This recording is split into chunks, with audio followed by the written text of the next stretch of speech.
اسلام ایک دین ہے، یعنی پوری زندگی گزارنے کا نام اسلام ہے۔ دین پوری حیات زندگی، حیات انسانی کا نام ہے۔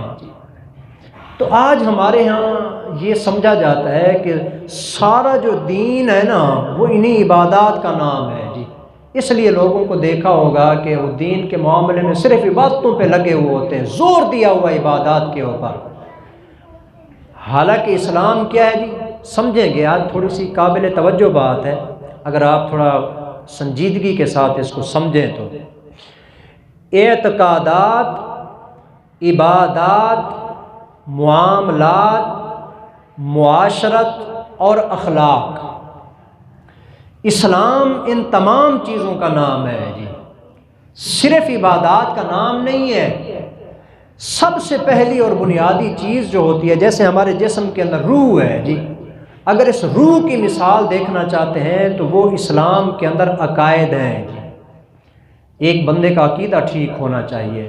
اگر کسی بندے کا عقیدہ ٹھیک نہیں ہے، اس کی عبادتیں اتنی عبادتیں، آسمان کے ستارے بھی اس کی عبادت کا مقابلہ نہیں کر سکتے۔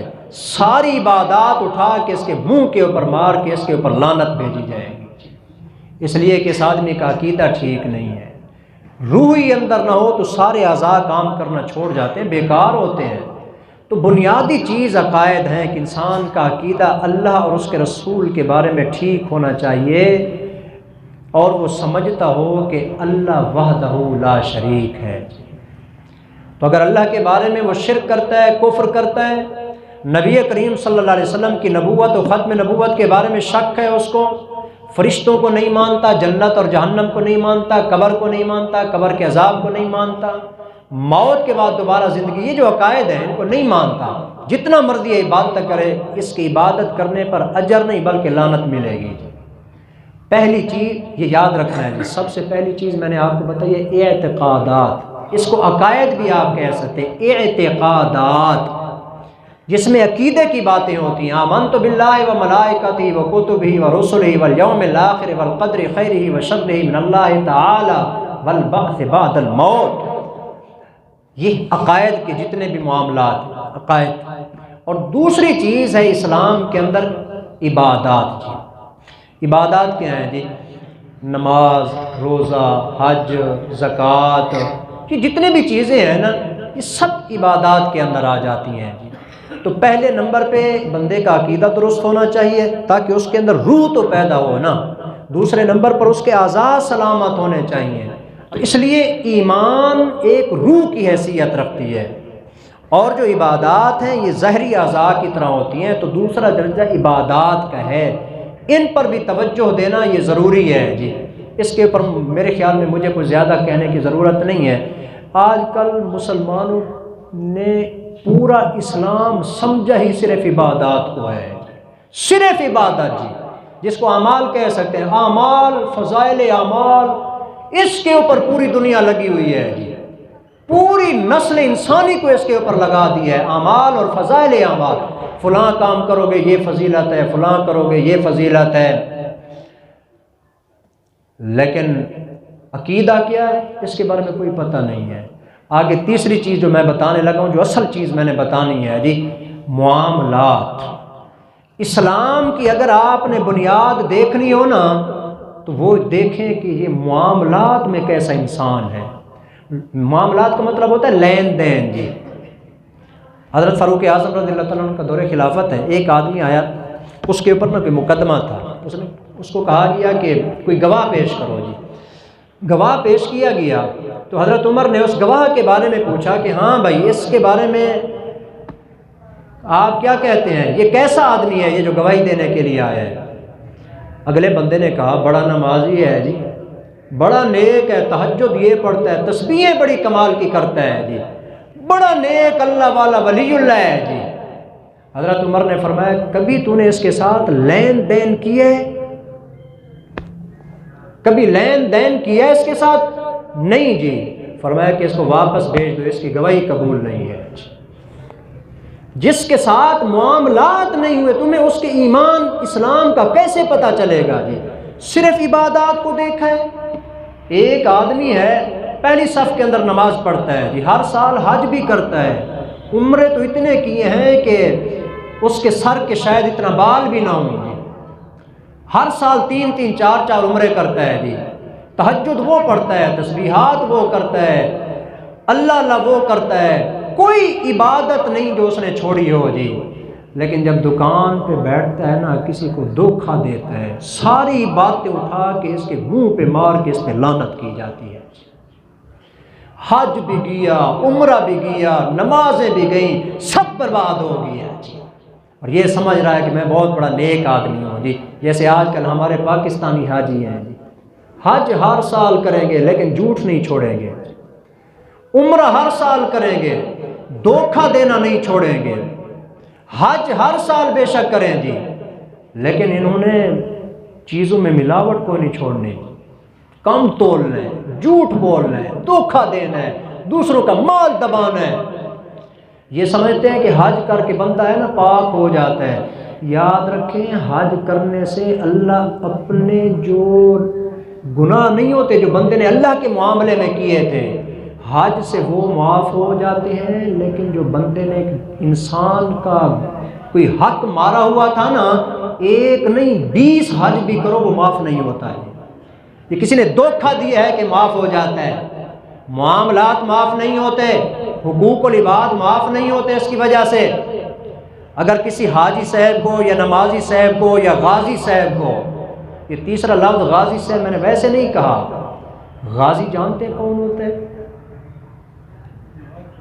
ہاں جو جہاد سے واپس آ جائے، ساری زندگی جہاد کیا ہے جی، ساری زندگی جہاد کے اندر گزاری، واپس آ گیا، اللہ نے سلامت رکھا، کسی کا قرضہ دینا ہے، آپ علیہ السلام کے پاس ایک صحابی آیا، کہنے لگا یا رسول اللہ اگر میں اللہ کے راستے کے اندر جا کے جہاد کرتا ہوں، وہاں مجھے تلوار تیر کوئی بھی چیز لگتی ہے، کیا میرے سارے گناہ معاف ہو جائیں گے؟ آپ نے فرمایا سارے معاف ہو جائیں گے۔ یہ چپ کر کے اٹھ کے جانے لگا، ابھی راستے میں ہی تھا، سامنے تھا، اتنے میں اللہ کے پیغمبر نے فرمایا اس کو بلاؤ جی، اس کو واپس بلایا گیا، آپ نے فرمایا کہ کیا کہہ رہے تھے؟ اس نے کہا یا رسول اللہ اگر میں جہاد میں جاؤں، شہید ہو جاؤں، سارے گناہ معاف ہو جائیں گے؟ آپ نے فرمایا کہ سارے معاف ہو جائیں گے، کسی کا تو نے قرضہ دینا ہے تو معاف نہیں ہوگا۔ ابھی جبرائیل نے آ کے مجھے بتایا ہے، میں نے پہلے تجھے کہہ دیا تھا نا سارے معاف ہو جائیں گے، جبرائیل اتنے میں میرے پاس آ گئے، میرے پیغمبر اس کو بتا دیں کہ قرضہ معاف نہیں ہوگا۔ اور ایک آدمی یہی ہے جی، ساری زندگی اسی کے جہاد کرنا کوئی چھوٹا عمل ہے، جہاد کر رہا ہے، حج کر رہا ہے، عمرے کر رہا ہے، نمازیں، لیکن معاملات میں ڈنڈی مار رہا ہے۔ حضور ایک مرتبہ نا بازار میں چلے گئے، ایک آدمی نے کھجور بیچ رہا تھا، آج کل کھجور کا بڑا دور چل رہا ہے جی، آپ نے بھی خریدی ہوں گی، ایک دفعہ میں بھی دھوکہ کھایا ہوں،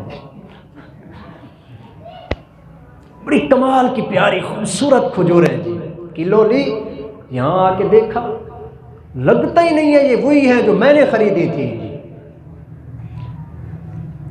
اس نے ریڑھی لگائی ہوئی ہے، آپ علیہ السلام وہاں گئے، اتنی خوبصورت کھجوریں، آپ بڑے حیران ہوئے، آپ نے اپنا بازو نہ یوں کیا، یہاں تک لے جا کے نا وہ ڈھیری لگائی ہوئی تھی، اس کے اندر آپ نے ہاتھ ڈالا جی، اندر سے جو ہے نا آپ نے دیکھا تو ماڑی چھوٹی چھوٹی گیلی کھجوریں، آپ نے فرمایا یہ کیا ہے؟ کہنے لگے یا رسول اللہ کھجوریں باہر رکھی تھیں، بارش آ گئی گیلی ہو گئی ہیں، میں نے اندر رکھ دی ہیں کہ اوپر والی اچھی ہیں، چلو یہ ساتھ یہ بھی چل جائیں گی۔ اس موقع پر آپ نے فرمایا تھا من غشنا فلیس منا، جس نے دھوکہ دیا اس کا مجھ محمد سے کوئی تعلق نہیں۔ اور آج یہ حدیث دکان کے فرنٹ پہ لکھی ہوئی ہوتی ہے جی، اور اس کے اندر کام یہی ہو رہا ہوتا ہے، پتی کی دکان ہے، اس پہ من غشنا فلیس منا لکھا ہوا ہے، اور پتی کے اندر ملا کیا رہے ہیں جی؟ بورا، چھان، گندی روٹیاں اور سکی قسم کی ہر قسم کی گندی چیز اس کے اندر شامل کی ہوئی ہے۔ اوپر لکھا ہوا ہے، حاجی صاحب نے داڑھی سی ماشاءاللہ بڑی رکھی ہوئی ہے، کرسی کے اوپر قرآن مجید سامنے رکھ کے لگے ہوئے ہیں تلاوت میں، اور اندر جو کارخانے کے اندر مال تیار ہو رہا ہے وہ دھوکے کے ساتھ ہو رہا ہے جی۔ یہ تلاوت اور یہ تسبیح اور یہ داڑھی کچھ بھی کام نہیں ہے، معاملہ ٹھیک ہونا چاہیے جی۔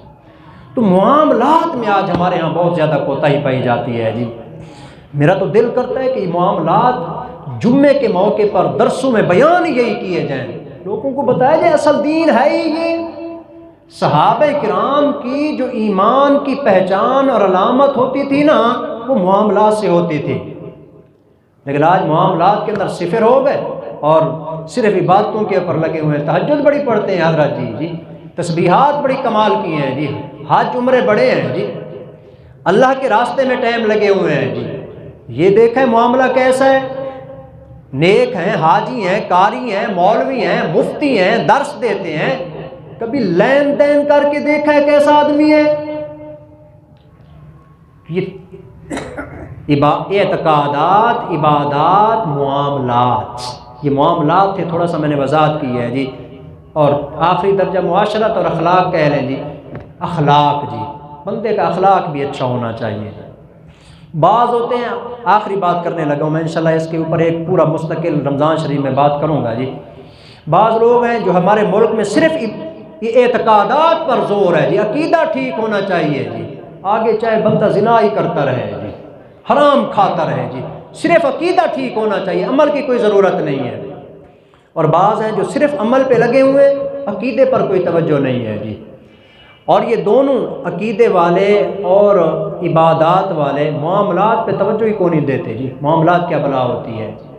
اور اگر معاملات ٹھیک ہیں، اخلاق اتنا گندا اور غلیظ ہوتا ہے کہ بندہ بولے تو ڈر لگتا ہے کہ کہیں یہ کاٹ ہی نہ لے، ایسا بد اخلاق آدمی ہوتا ہے جی، بظاہر نیک ہوتا ہے۔